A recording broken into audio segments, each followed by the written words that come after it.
Mhm. N.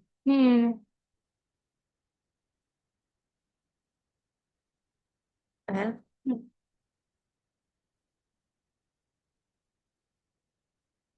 Assalamualaikum warahmatullahi wabarakatuh.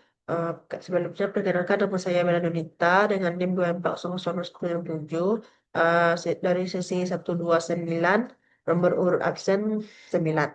Baiklah, di sini saya akan memenuhi tugas akhir pada matkul manajemen digitalisasi perpustakaan, yaitu menjelaskan tentang sebuah buku yang berjudul Manajemen Koleksi Perpustakaan yang diterbitkan oleh uh,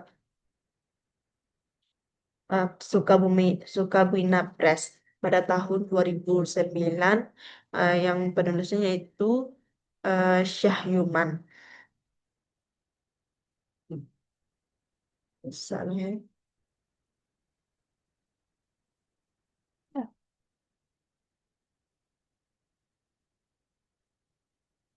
bisa. Terima kasih. Yang pertama mana?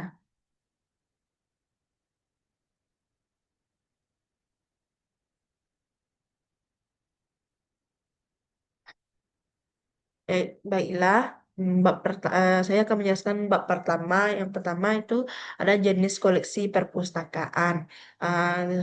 Jenis jenis koleksi perpustakaan ini ada 10 jenis. Yang pertama buku. Buku sebenarnya terdiri dari berbagai macam, karena bayangkan buku menurut Kamus Besar Bahasa Indonesia adalah lembaran kertas yang berjilid berisi tulisan atau kosong. Jadi semua lembaran lepas yang berjilid yang berisi tulisan atau kosong termasuk buku. Tetapi karena bentuk format isinya ada yang berbeda, maka ada jenis buku yang dikatakan majalah, jurnal, terbitan berkala, dan cetak biru atau gambar teknik. Yang kedua ada buku ajar atau buku teks. Buku ajar adalah petunjuk yang diberikan kepada orang supaya diketahui, seperti buku-buku yang dijadikan pegangan atau pedoman oleh guru, dosen, pelatih, dan uh, penatar. Biasanya di dalam buku ajar ditemui banyak kutipan-kutipan dari pengarang lain. Buku ajar banyak didapat di sekolah dan tempat pelatihan-pelatihan. Buku teks merupakan kata-kata asli dari pengarang. Beda antara buku ajar dengan buku teks. Kalau buku ajar digunakan untuk mengajar, di dalamnya banyak kutipan-kutipan, sedangkan buku teks tidak untuk mengajar. Namun begitu, ada kalanya juga buku teks digunakan untuk mengajar, tetapi pada dan bab-bab tertentu saja. Yang selanjutnya buku pegangan. Buku pegangan adalah sebuah buku yang berisi subjek tertentu mengenai suatu ilmu, pengetahuan atau pelajaran yang digunakan untuk memberi petunjuk dalam prakteknya, seperti pegangan guru dalam mengajar matematika, mengajar bahasa Indonesia dan sebagainya. Biasanya di dalam buku ini telah tertulis petunjuk-petunjuk yang dikerjakan oleh guru serta praktek yang mesti dilaksanakan siswa. Yang keempat ada buku kamus. Buku kamus yang lazim disebut adalah sebuah buku yang berisikan daftar kata dengan artinya, asal katanya, pengucapan, dan asal bahasanya. Di dalam kamus kata-kata diuraikan tersebut disusun secara alfabet. Yang kelima, buku ensiklopedia. Ensiklopedia adalah sebuah buku yang berisikan uraian mengenai siapa, apa, bila mana, untuk apa, bagaimana, dan pertanyaan lainnya mungkin dalam pikiran kita manusia. Dalam ensiklopedia yang diuraikan berbagai macam mengenai orang, benda, tempat, kejadian, istilah, serta hal dalam lainnya dalam bidang ilmu pengetahuan atau dalam kehidupan manusia. Contoh, ensiklopedia tentang Indonesia adalah ada yang diterbitkan satu buku saja atau ada yang diterbitkan berjilid, ensiklopedia anak, ensiklopedia sastra. Selanjutnya, nomor 6 itu buku almanak. Buku almanak adalah suatu buku yang digunakan sebagai macamnya informasi tentang daftar hari, daftar minggu, daftar bulan, atau peristiwa dan hari penting dalam setahun, atau tahun-tahun tertentu. Umpama peristiwa astronomis setiap bulan, apa ombak laut yang tinggi, melihat posisi matahari. Yang ketujuh, buku direktori. Buku direktori adalah sebuah buku yang berisikan acuan atau petunjuk praktis dalam menentukan alamat, nomor telepon, atau keterangan lainnya tentang seseorang atau suatu instansi. Seperti direktori perpustakaan Indonesia yang di dalamnya berisikan alamat-alamat perpustakaan, eh, nama kepalanya, jumlah koleksi, dan lain sebagainya. Contoh lain seperti direktori dokter Indonesia yang berisikan daftar nama dokter, perguruan tinggi asal dokter, kapan tahun menjadi dokter. Kedelapan, buku biografi. Buku biografi adalah sebuah buku yang berisikan informasi tentang seseorang tokoh atau beberapa orang tokoh yang terkenal dan disusun secara alfabetis, mulai dari nama, gelar, dan pendidikan, tanggal lahir, tanggal kematian, tempat menetap, pekerjaan, hobi, alamat, dan riwayat hidup lainnya. Yang ke 8, buku biografi. Buku biografi adalah sebuah buku yang berisikan informasi tentang seseorang tokoh atau beberapa orang tokoh yang terkenal dan disusun secara alfabetis, mulai dari nama, gelar, dan pendidikan, tanggal lahir, tanggal kematian, tempat menetap, pekerjaan, hobi, alamat, dan riwayat hidup lainnya. Yang kesembilan, buku indeks. Buku indeks adalah buku yang memuat informasi mengenai halaman di mana terdapat masing-masing kata atau istilah di dalam karya yang berjilid banyak. Di samping buku yang berjilid indeks, juga terdapat dalam sebuah buku indeks disusun secara alfabetis. Yang terakhir, yang 10, buku abstrak. Buku abstrak adalah sebuah buku yang menurut lembaran sari karangan, biasanya buku abstrak diterbitkan berdasarkan subjek-subjek tertentu. Abstrak disusun secara alfabet, contohnya abstrak hasil penelitian Universitas Andalas, abstrak hasil penelitian Universitas Negeri Padang. Sekian jenis-jenis koleksi perpustakaan. Ada berapa banyak yang lainnya, jenis-jenisnya yang tidak bisa disebutkan. Dan dilanjut ke bab yang kedua. Di bab yang kedua ini terdapat pengadaan koleksi perpustakaan. Ada poin-poin penting pengadaan perpustakaan, yaitu sumber pengadaan. Yang pertama, sumber pengadaan. Sumber pengadaan koleksi pusaka melalui cara yang pertama, pembelian dan berlangganan. Pengadaan dengan cara pembelian berlangganan dimaksud sumber koleksi pusaka berasal dari membeli atau melanggani koleksi yang diinginkan. Membeli koleksi dapat dilakukan di toko buku atau penerbit dan sebagainya. Koleksi yang dilanggani biasanya dalam bentuk keterbitan berseri seperti jurnal, majalah, koran, tabloid, dan sebagainya. Kedua, cara hadiah. Pengadaan dengan cara hadiah adalah cara mendapatkan koleksi dengan cara menerima hadiah dari instansi, badan, kantor, mahasiswa di perguruan tinggi, siswa di sekolah, dan orang lainnya. Yang ketiga, wajib simpan. Pengadaan dengan cara wajib simpan, pengadaan koleksi wajib simpan adalah dengan cara mewajibkan dosen di perguruan tinggi, guru di sekolah, peneliti di pusat peneliti, dan badan-badan lainnya yang menghasilkan koleksi perpustakaan ke perpustakaan di mana ia berada. Yang kedua, pemilihan koleksi. Semua pemilihan koleksi dapat dilakukan bermacam-macam, tergantung kepada dan di mana perpustakaannya. Untuk perpustakaan perguruan tinggi dan sekolah dapat dilakukan dengan cara yang pertama itu meminta silabus mata kuliah pada dosen, guru atau jurusan dimaksudkan adalah meminta silabus untuk dilihat daftar buku yang dipergunakan untuk mengajar sesuatu mata kuliah atau mata pelajaran.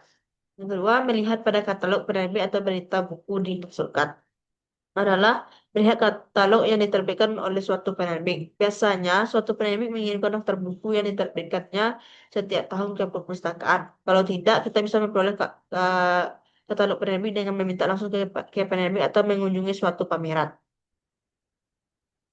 Ketiga, melihat tinjauan atau dan resensi adalah melihat suatu resensi atau kupasan suatu buku yang dimuat di surat kabar atau majalah.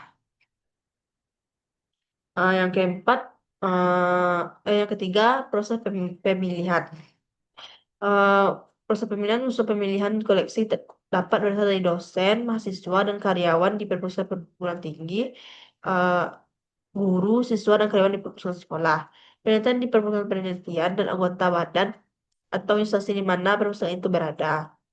Usul pengadaan koleksi dapat dilakukan secara manual dan dapat dilakukan dengan program komputer yang terhubung dengan jaringan internet bagi perpustakaan yang telah memiliki program ini. Usul pengadaan secara manual dilakukan dengan mencatat setiap usulan ke dalam suatu formulir yang telah disediakan. Bentuk formulir biasanya tiap perpustakaan berbeda-beda sesuai dengan data yang dikehendaki perpustakaan. Secara umum formulir itu mencatat seperti tabel tabel yang bisa kita lihat di belakang buku tersebut. Keempat, daftar usul koleksi. Setelah proses pemilihan koleksi, langkah selanjutnya adalah membuat daftar usul pembelian. Daftar usul dibuat dengan memperhatikan urutan penerbit dan urutan pengarang. Hal ini bertujuan untuk memudahkan pengecekan dalam proses pengadaan dan penerimaan koleksi. Dalam pembuatan daftar usul biasanya dilakukan berulang kali karena tidak semua permintaan atau yang diusulkan dapat diterima. Hal ini karena berbagai persoalan, rencana dana yang kurang untuk memenuhi permintaan, kondisi yang sulit di pasaran, dan lain-lain sebagainya. Yang kelima itu menerima koleksi. Setelah koleksi diusulkan untuk dibeli yang biasanya melalui proyek biaya, proyek dan dana biaya operasi sekolah, bos atau dengan dana-dana lain, pekerjaan selanjutnya adalah menerima koleksi yang telah dibelikan. Ada beberapa hal yang perlu diperhatikan dalam menerima koleksi. Yang pertama, kalau koleksi dibeli atau dipesan melalui penerbit atau toko, yang diperhatikan adalah sesuai tidaknya dengan pesanan, baik itu pesanan maupun mutu bukunya serta mutu jilitan. Dua, ISBN-nya. ISBN buku yang sama dapat saja ISBN-nya karena perbedaan kertas cetaknya atau berbeda kulitnya. Yang ketiga, kalau koleksinya berupa audiovisual, kaset CD atau CD-ROM, maka perlu dilakukan pemutaran sebelum koleksi itu diterima. Yang keempat, kalau yang terima berupa koleksi hadiah, maka perlu kita perhitungkan perlu tidaknya koleksi tersebut oleh pemakai perpustakaan yang menerima koleksi tersebut. Dalam hal ini, Pistol yang menerima koleksi tersebut ini tingkat keterpakaiannya, tersedia tidaknya ke ruang koleksi hadiah tersebut, ada tidaknya alat pengakses pemutar koleksi tersebut. Yang keenam, statistik pengadaan. Statistik diperlukan untuk membuat laporan kegiatan kepada atasan dan kepada pihak-pihak lain yang membutuhkannya. Ada beberapa macam statistik pengadaan koleksi. Di antaranya statistik penambahan pertambahan koleksi, statistik jenis koleksi, dan statistik perkembangan pengadaan selama 5 tahun, 10 tahun.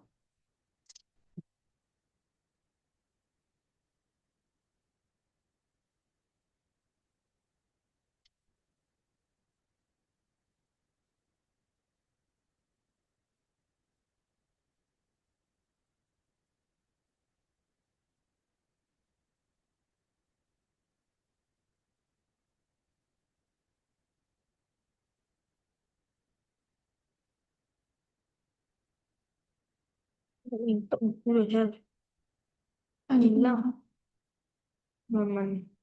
Itu adalah ke bab selanjutnya sih. Bab selanjutnya,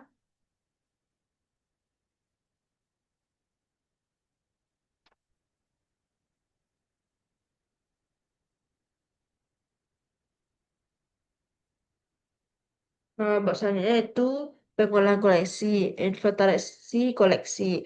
Yang pertama, buku. Banyak model inventarisasi yang dilakukan oleh masing-masing perpustakaan. Biarpun berbeda, namun prinsip sama, yaitu untuk menghitung jumlah koleksi yang dimiliki oleh sebuah perpustakaan. Pemberian nomor inventarisasi selain pada buku induk juga pada buku yang diinventariskan. Pada buku induk yang harus tercatat adalah tanggal pembukuan, pengarang judul, sumber diperoleh, nomor inventaris yang diberikan. Bahasanya biasanya diketahui nasional N, Inggris I, asing lainnya A. Jumlah eksemplar untuk koleksi dan keterangan dan lain bila diperlukan. Selanjutnya pengatalogan.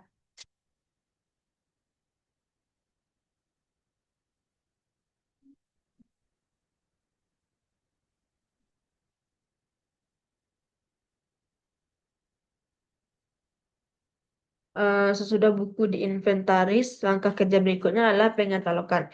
Pertama merupakan membuat daftar koleksi yang terdapat di perpustakaan. Melalui katalog pengunjung dapat mengetahui isi koleksi sesuatu perpustakaan tanpa harus pergi ke rak koleksi. Katalog terdiri dari kertas, Manila BCT Bandung berukuran 12,5 kali 7,5 cm yang memuat informasi pengarang, judul koleksi, kota terbit, penerbit, tahun terbit, banyak halaman atau koleksi buku dan lainnya. Selanjutnya klasifikasi. Klasifikasi koleksi adalah proses penentukan nomor klasifikasi dan subjek sebuah koleksi. Untuk itu kita diminta menggunakan salah satu klasifikasi yang ada. Klasifikasi itu ada klasifikasi Ranganathan dari India, Simultan Library Congress, dan Dewey Decimal Klasifikasi atau DDC, dan sebagainya. Di Indonesia pada umumnya perpustakaan memakai DDC, dan memakai DDC selain karena banyak dipakai juga mudah dilaksanakan dan cakupan dalamnya sangat luas. Selanjutnya, em,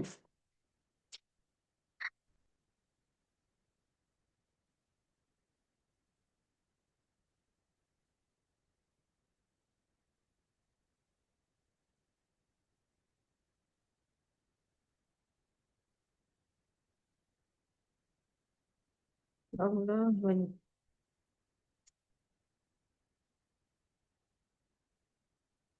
selanjutnya entry data.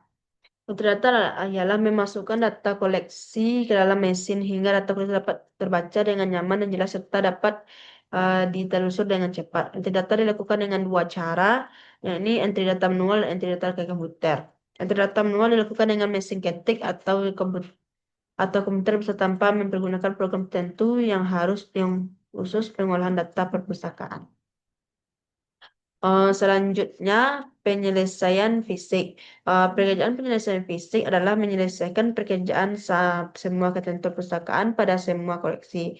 Pekerjaan ini dimaksudkan supaya koleksi dapat ditata, disusun, dipinjamkan pada pengguna. Pekerjaan ini terdiri dari yang pertama label, yang kedua pemasangan kantong buku, kartu buku, yang ketiga pemasangan slip tanggal, yang keempat pemasangan barcode, dan yang kelima alat pengaman. Dan selanjutnya, statistik pengolahan. Ada beberapa statistik pengolahan koleksi, dan antaranya statistik buku yang siap diolah, jumlah koleksi keseluruhan, statistik jumlah koleksi yang katalog, jumlah koleksi diklasifikasi, dan statistik lainnya sesuai keperluan laporan. Bentuk statistik koleksi yang siap diolah dengan statistik kolerasi yang sudah siap dikatalogkan dan klasifikasi pada umumnya. Semua bentuknya di bawah ini diberikan beberapa contoh. Selanjutnya, menyusun koleksi DIRA. Sistem menyusun koleksi DIRA pertama kumpulkan koleksi berdasarkan kelas yang sama seperti 0, 000 atau 100 atau 200 dan seterusnya. Lalu kelompokkan berdasarkan persimpulan umpama dan seterusnya. Selanjutnya, koleksi disusun berdasarkan label yang telah dipasang pada punggung. Harus koleksi disusun dari kiri ke kanan setiap tingkat rak koleksi sampai urutan rak berakhir. Arti label yang dipasang pada punggung buku itu adalah baris pertama dituliskan nama koleksi seperti U koleksi umum, ref untuk koleksi referensi, dan lain-lain sesuai dengan nama koleksinya. Pada baris kedua nomor klasifikasi pada DDC, pada baris ketiga huruf awal nama pengarang, dan pada baris keempat satu huruf awal karya dan sampel koleksi beberapa. Gabungan keempat ini disebut dengan nomor panggil seperti diuraikan di atas. Selain itu, pada punggung koleksi, nomor panggil juga tercantum pada kiri atau kartu katalog kertas. Supaya lebih jelas lagi, lihat gambar tersebut.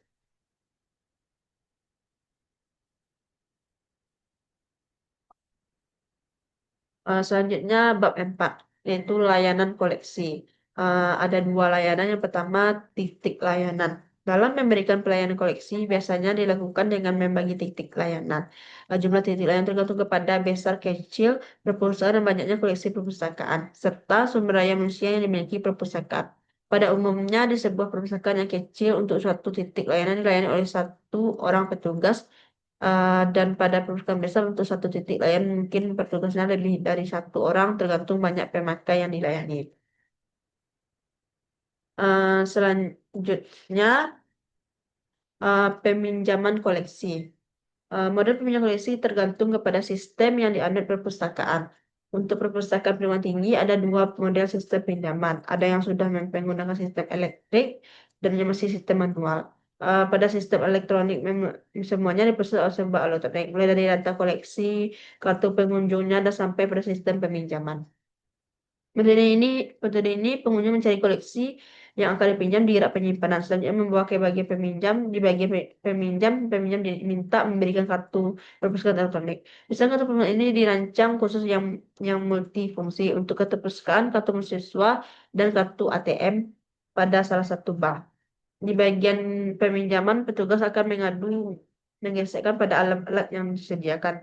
Itu juga dengan koleksi yang akan dipinjam. Koleksi yang dipinjam di barcode dan setelah dipasang pada saat penyelesaian fisik dengan alat yang telah tersedia. Kemudian semua transaksi akan terbaca melalui komputer yang telah disediakan dan tersambung ke alat tadi.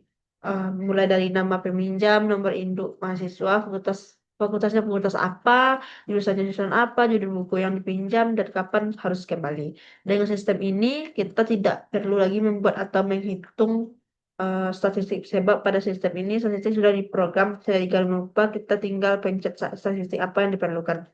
Mungkin jumlah peminjam per aktivitas per kelas koleksi dan beberapa jenis statistik lainnya. Lanjut, bab 5 itu pemeliharaan koleksi. Pada pemeliharaan ini ada dua pemeliharaan. Yang pertama, faktor penyebab kerusakan bahan pustaka. Menurut Perpustakaan Nasional Republik Indonesia, pada dasarnya kerusakan koleksi perpustakaan disebabkan oleh tiga faktor, yaitu yang pertama, faktor karakteristik bahan. Yang kedua, faktor lingkungan, dan ketiga, faktor manusia yang mengelolanya. Faktor bahan disebabkan oleh bahan perpustaka yang mempunyai sifat kimia dan sifat fisika yang stabil. Hal ini terkait dengan adonan kertas yang diaduk untuk membuat kertas dan bahan pustaka. Ada jenis bahan yang tahan beratus tahun, ada jenis kertas yang rapuh dalam waktu 10 tahun saja. Hal ini berkaitan dengan umur dan jenis kayu yang dijadikan bahan pembuat kertas. Kalau kayunya muda atau belum cukup umur, serta jenis kayunya tidak tahan lama, tentu saja mutu kertas yang dihasilkan tidak baik. Oleh karena itu, dalam melakukan pemilihan koleksi bahan pustaka harus perhatikan benar bahan yang dijadikan pembuatan bahan pustaka. Salah satu cara dengan memperhatikan untuk kertas yang digunakannya, biasanya kertas yang baik akan berbentuk licin dan halus. Di samping itu dapat kita perhatikan serta kertas yang baik akan sulit disobek dibandingkan kertas yang mutunya kurang baik. Faktor lingkungan disebabkan oleh yang pertama temperatur dan kelembatan udara, yang kedua cahaya, yang ketiga pencemaran udara, yang keempat faktor biodata, yang kelima rak dan lemari penyimpanan tidak memenuhi syarat, dan juga yang keenam faktor bencana alam.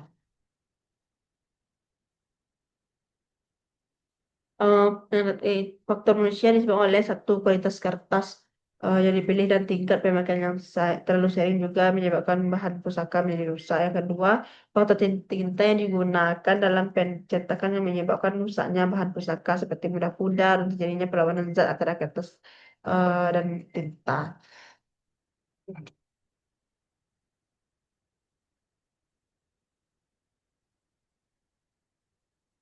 Yang kedua tuh usaha pencegahan kerusakan. Saya menjaga kerusakan merupakan banyak dikaitkan dengan satu personal pilihan. Yang pertama, karakteristik bahan. Untuk menjaga kerusakan bahan pustakaan yang disebabkan oleh karakteristik bahan yang tidak baik, ada beberapa cara yang dapat dilakukan oleh seorang pustakaan. Yang pertama, dengan mencari atau membeli buku yang diterbitkan oleh penerbit yang ternama atau penerbit yang telah diuji ketahanan koleksinya. Yang kedua, usaha yang dapat dilakukan oleh pustakaan adalah dengan melakukan alih bentuk koleksi ke dalam bentuk digital. Bentuk koleksi digital bukan sesuatu yang aneh, malah sudah merambah dunia dengan adanya internet. Yang kedua, faktor lingkungan. Persoalan bahan pustaka oleh faktor lingkungan dapat dilakukan dengan cara menjaga keadaan udara dengan memberi siklus ventilasi udara yang cukup sehingga koleksi mendapatkan udara yang cukup. Di samping itu, untuk melihat keadaan udara dalam ruangan panas atau lembat, dapat dipasang pengatur suhu ruangan. Yang terakhir, bab 6, penyusutan koleksi. Ada 3 poin penyusutan koleksi. Yang pertama, pengertian penyusutan. Penyusutan adalah pengurangan koleksi dari rak penyimpanan yang tidak terpakai lagi atau tidak bisa dipakai lagi oleh beberapa sebab. Misalnya adalah kalau sudah tua, dalam arti edisi terbaru sudah ada dan sudah dibeli. Yang kedua, isinya tidak baru lagi, umpama cara membajak sawah, sedangkan sekarang orang sudah memakai traktor. Yang ketiga, dilarang beredar karena mengandung sara. Yang keempat, itu tidak mungkin diperbaiki atau dipakai lagi. Yang kelima, karena besarnya biaya pemilihan terhadap koleksi tersebut. Yang keenam, karena alat mengakses yang tidak berfungsi lagi.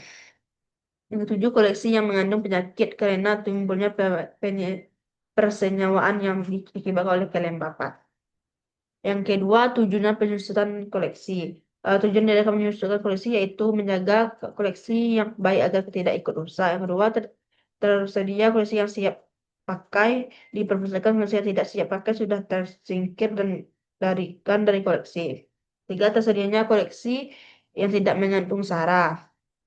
Empat, mempermudah pemberian layanan dan kepada pengguna ya, karena koleksi yang tersedia sudah koleksi yang benar-benar digunakan tidak bercampur dengan koleksi yang tidak perlu. Yang kelima, mengurangi biaya perawatan karena kalau koleksi yang tidak terpakai masih disimpan akan memperbanyak biaya perawatan. Terakhir, tersedianya koleksi yang benar-benar baik dan siap dipakai oleh pengguna. Penyusunan tidak dilakukan pada koleksi yang didepositkan. Koleksi yang didepositkan 1 sampai 2 eksemplar sesuai dengan ketentuan undang-undang wajib simpan karya cetak dan kerekam disimpan ke Perpustakaan Nasional dan program koleksi serta Perpustakaan Kabupaten dan Kota. Eh, Terakhir, tata cara penyusutan. Tata cara penyusutan adalah sebagai berikut. Yang pertama, bentuk panitia pelaksana yang akan melaksanakan penyusutan. Ini dari perpustakaan pelaksanaan, perpustakaan spesialis subjek dan para ahli bidangnya. Yang kedua, perpustakaan pelaksana mengumpulkan semua koleksi yang akan disusutkan dan sekaligus membuat daftar sementara per subjek koleksi. Yang ketiga, koleksi yang telah dikelompokkan per subjek diteliti oleh pustakawan spesialis subjek para ahli di bidangnya. Dan terakhir, buatkan daftar tetap koleksi yang telah disiapkan. Sekian penjelasan saya dari bab pertama sampai bab 6. Saya ucapkan terima kasih. Assalamualaikum warahmatullahi wabarakatuh. Hmm. Wah, udah.